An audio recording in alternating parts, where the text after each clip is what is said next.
আসসালামু আলাইকুম প্রিয় দর্শক, শেষ পর্যন্ত পটিয়া থানার ভারপ্রাপ্ত কর্মকর্তা মানে ওসি তাকে প্রত্যাহার করা হয়েছে। বুধবার রাতে তাকে প্রত্যাহার করা হয়েছে। কেন তাকে প্রত্যাহার করতে হলো? পটিয়া থানার ওসির কি দোষ ছিল, কি অপরাধ ছিল, কি অন্যায় সে করেছিল? যদি অন্যায় করে থাকে তাহলে প্রত্যাহারে কি সমাধান? এই বিষয়গুলো নিয়ে গত কয়েকদিন ধরে মোটামুটি কিন্তু আলোচনা হচ্ছিল। ঘটনা যেটা ঘটেছে, আপনি ঘটনাটা একটু শোনেন। আমরা যে সবসময় বলছি যে মবতন্ত্র একটা মব কালচার তৈরি হয়েছে সোসাইটিতে, এবং সরকার সেই মব কালচারকে প্রত্যক্ষ অথবা পরোক্ষভাবে আমার বিবেচনায় এক ধরনের প্রশ্রয় দিচ্ছে। তার সবচেয়ে জলজ্যান্ত এবং সর্বশেষ উদাহরণ হলো চট্টগ্রামের পটিয়ার এই ঘটনা।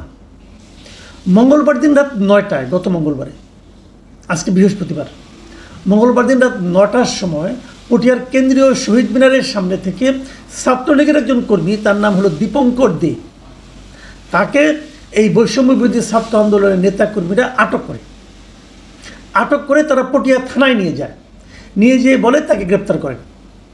এখন পটিয়া থানা থেকে বলা হয় যে তাকে যে গ্রেপ্তার করবো তার নামে তো কোনো মামলা নেই। তাদের বক্তব্য হলো মামলা না থাকলেও গ্রেপ্তার করতে হবে। এবং যখন তাকে নিয়ে যায়, তারা মারতেই নিয়ে যায়, জামাই আদর করে নিয়ে যায়নি, মারতেই নিয়ে যায় এবং তাকে গ্রেপ্তার করতে বলে। এবং পুলিশ যখন বলে যে তাকে আমরা গ্রেপ্তার করব কোন আইনে, কোন মামলা, তাতে কোনো মামলা নেই। এইটাই হলো বিরোধের মূল কারণ, যে ওনারা বৈষম্য বিরোধী ছাত্র আন্দোলন, ওনারা একজন ছাত্রলীগের কর্মীকে ধরে নিয়ে এসেছে, অতএব তাকে গ্রেপ্তার করতে হবে। আমরা কিন্তু এ ধরনের ঘটনা কিছুদিন আগে ধানমন্ডিতেও দেখেছি, যে কোনো একজন প্রকাশ্যককে গ্রেপ্তার করতে হবে, গ্রেপ্তার না করলে হবে না, কোনো মামলা নেই। যে দাবি তুলছে যে বৈষম্য ছাত্র আন্দোলনে যা নিজেকে পরিচয় দিয়ে, সে বলছে মামলা আমি পরে করবো, আগে গ্রেপ্তার করেন। এটা কোন আইনে পড়ে? আমাদের দেশটাকে বলে, পৃথিবীর কোন দেশের কোন আইনে এটা পড়ে? এখন ওনারা বলছেন ওইটাই আইন করতে হবে। এই বিষয়টা নিয়ে দুই পক্ষের মধ্যে উত্তপ্ত বাক্য বিনিময়, দুই পক্ষ মানে পুলিশ এবং এই বৈষম্য বিরোধী ছাত্র আন্দোলন। এবং বৈষম্য বিরোধী ছাত্র আন্দোলনের পক্ষ থেকে অভিযোগ করা হয়েছে, তাদের অভিযোগটা কি, যে নিষিদ্ধ ঘোষিত ছাত্রলীগ কর্মী দীপঙ্করকে থানায় নিয়ে যাওয়ার পরও পুলিশ মামলা নেয়নি। এই নিয়ে দুই পক্ষের মধ্যে ধাক্কাধাক্কি, মারামারি। পুলিশ বলছে আগে বৈষম্য বিরোধী ছাত্র আন্দোলনটা থানার মধ্যে ভাঙচুর করেছে, ওরা বলেছে উল্টা কথা। সব মিলিয়ে দুই পক্ষে প্রায় বেশ কয়েকজন আহত হয়েছে। এই ঘটনা শেষ কি হলো? এখন যেহেতু পুলিশ কিছু লাঠিচার্জ করেছে এবং লাঠিচার্জ করার ফলে কয়েকজন আহত হয়েছে, পরের দিন তারা পটিয়া ব্লকেট করে দিল এই স্টুডেন্টরা, এবং পটিয়া ব্লকেট করে দিল, রাস্তাঘাট বন্ধ করে দিল। এবং শেষ পর্যন্ত পরের দিন মানে বুধবার রাতের বেলায় পটিয়া থানার যে ওসি ছিলেন ওনাকে প্রত্যাহার করে নেওয়া হলো। ওসি আবু জায়েদ মোহাম্মদ নাজমুন নূর, তাকে প্রত্যাহার করে জেলার পুলিশ সুপার তাকে ডিআইজি রেঞ্জে, চট্টগ্রাম রেঞ্জ ডিআইজি কার্যালয়ে তাকে সংযুক্ত করা হলো। এই হলো ঘটনা। এখন এরপর কিন্তু ছাত্ররা আবার প্রেস কনফারেন্স করেছে পরের দিন, এবং তারা প্রেস কনফারেন্স করে বলেছে যে পুলিশের মধ্যে চলমান অনিয়ম, ক্ষমতার অপব্যবহার, রাজনৈতিক হস্তক্ষেপ ও জনভোগান্তি দূর করতে পুলিশের দ্রুত সংস্কার প্রয়োজন। তো সংস্কারটা সরকার করছে, সরকার তো একটা পুলিশের সংস্কার কমিশন করেছে, এখন তাদের দ্রুত করতে হবে, কারণ পটিয়ার ঘটনা তাদের কথা অনুযায়ী পুলিশের ওসি কাজ করে নাই। এবং সেখানে তারা আরও বলেছে গতকাল ওসি জায়েদ নূরকে অপসারণ না করে রেঞ্জ অফিসে সংযুক্ত করা হয়েছে। এটি তো আমাদের দাবি ছিল না, আমাদের দাবি ছিল তাকে স্থায়ীভাবে অপসারণ করে বিচারের আওতায় আনা। লক্ষ্য করুন, কয়েকজন ছাত্র বলছে তাদের দাবি ছিল যে তাকে স্থায়ীভাবে অপসারণ করতে হবে, বিচারের আওতায় আনতে হবে। অপরাধটা কি? কোন অপরাধে আপনারা এই দাবিটা করলেন? এবং এই দাবি সরকারকে মানতে হবে কেন? তারও যে বড় কথা, আপনারা কে ভাই? আপনারা কি সিদ্ধান্ত দেওয়ার? আপনারা কি আইন?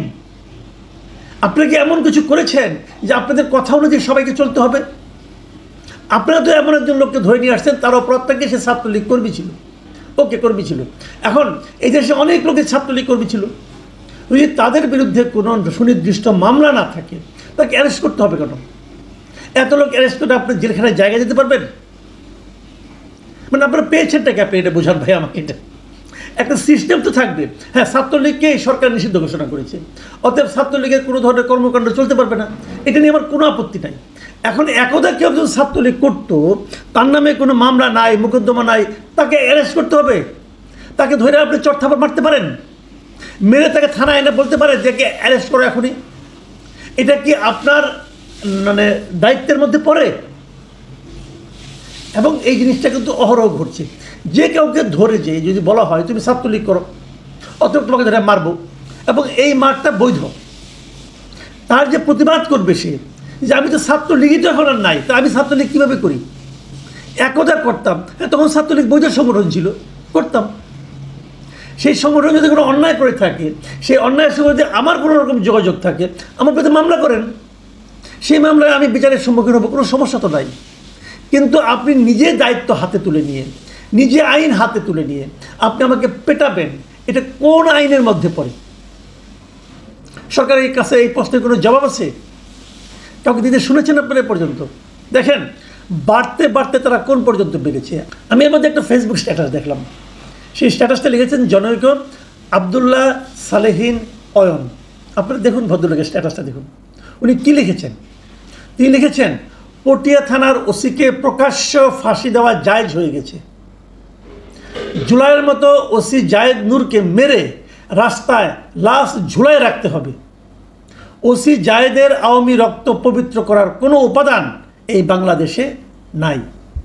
5 আগস্টের পর এদেরকে ঝুলানো যায় নাই দেখে এরা আজকে এই সাহস করতেছে।